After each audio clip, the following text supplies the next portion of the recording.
Nampak baik, selalu hadir majlis ilmu, pakaiannya sempurna tutup, tapi akhlaknya buruk, kurang sifat malu. Macam mana kita nak tahu kita ni dicintai oleh Allah Subhanahu Wa Taala ataupun tidak? Adakah melalui pakaian? Ilmu kita, ini keluaran Timur Tengah, ni dia belajar daripada Syekh Fulan, ini pakaian dia berjubah, berserban, ni mesti dicintai Allah, ni mesti orang soleh.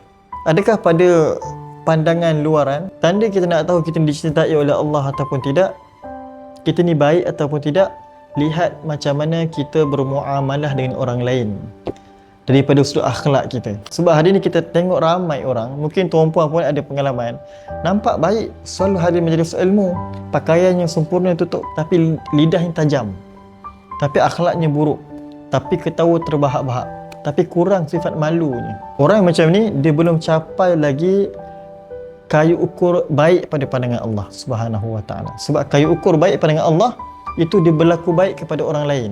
Orang lain tak terasa dia disakiti, tak melukai hati orang lain, tak menyusahkan orang lain.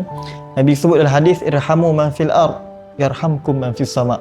Berkasih sayanglah kamu dengan makhluk di dunia, kamu akan dicintai oleh Allah Subhanahu Wa Taala dan seluruh penduduk langit.